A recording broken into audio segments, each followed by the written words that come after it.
Après avoir créé notre migration, on va se rendre dans notre navigateur. Ici, on va créer une catégorie, par exemple, technologie. Technologie. Et je vais faire un soumettre. OK. Je vais vérifier ça dans ma base de données ici, catégorie. Et j'ai ça, technologie Slack, technologie. Je retourne en arrière. Ici, je vais réactualiser la page. Ici, je vais encore remettre technologie. Je remets encore technologie, je valide. Je viens ici, j'actualise ça.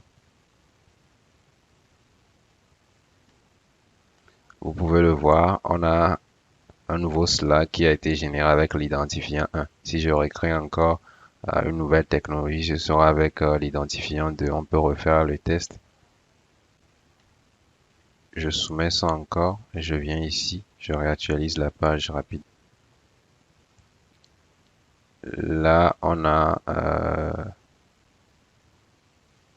technologie 1, 2, c'est qu'il y a une erreur.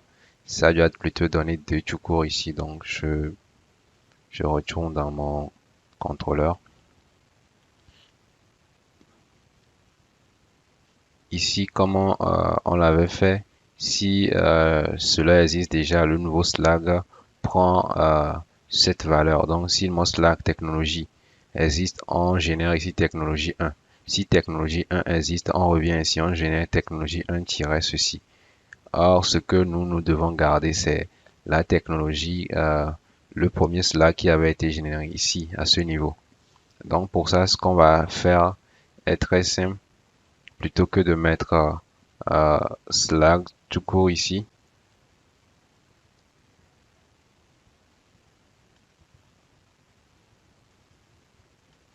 ici le plus simple serait de nommer ceci par exemple Slack 2. Et donc on vient ici, on dit Slack est égal à Slack 2 point ceci. Dans la query ici ce sera Slack 2, on va mettre ou simplement Slack, on garde ça. Ici à ce niveau ce sera Slack 2. Si on fait Slack 2, il pourrait avoir un problème par la suite. Donc, on continue Slack 2, Slack 2. Dollar Slack est égal à Slack 2 ceci. Et on vient faire dollar query est égal à catégorie Slack. Si ça existe, si notre Slack existe ici, par exemple, on a technologie. Technologie 1 est générée. Dollar Slack ici. Dollar Slack, ça va prendre le premier Slack généré technologie-1. Et on vérifie si technologie 1 existe. On revient, on exécute ça. Donc, on va avoir ici dollar Slack est égal à technologie-2. Donc, ce qui pourrait poser problème, c'est cette partie. Ici, Slack est une variable locale. Or, on a besoin qu'il soit accessible dans la hors de la boucle. On peut créer une autre variable ici vide et après lui assigner sa valeur automatiquement. Ou soit on va juste remettre une petite condition ici. If dollar query, c'est plutôt si le nouveau Slack généré n'existe pas. Donc on va faire dollar Slack 2, c'est le Slack hors de la boucle. Dollar Slack 2 est égal à dollar Slack.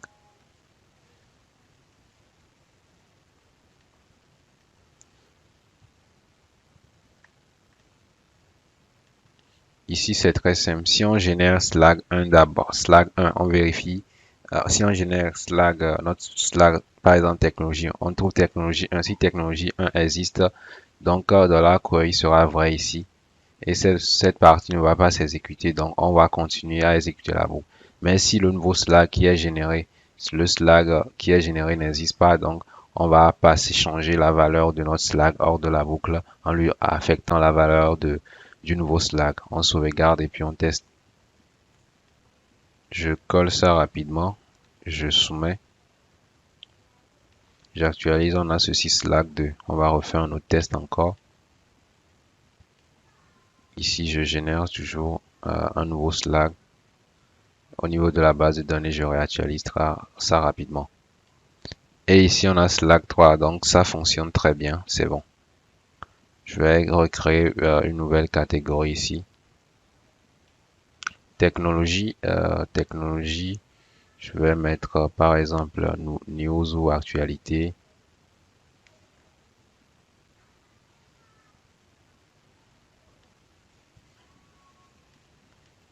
Actualité. Et je soumets.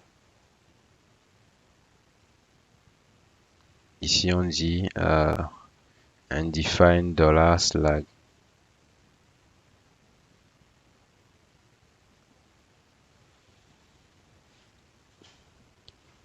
Ici ce qu'on faisait, on vérifie le Slack 2. Ah oui, c'est normal. Ici c'est plutôt Slack 2 qui devrait y avoir. Ici c'est Slack 2 à la place. Mais lorsqu'on créait, ça marchait. C'est une erreur ou un bug. C'est plutôt Slack 2. Ah non, ce n'est pas une erreur. C'est ici notre Slack. Notre Slack, cette partie était accessible hors de la boucle. C'est pourquoi ça fonctionnait. Et vu que les valeurs existaient, on était rentré dans la boucle. Lorsqu'on est rentré dans la boucle, Slack existait. C'est pourquoi ça fonctionnait. Maintenant que l'on n'est pas rentré dans la boucle, le Slack n'existe pas, ça ne fonctionne plus. Avec ceci, que ça existe ou pas, ça fonctionne. Je réactualise la page.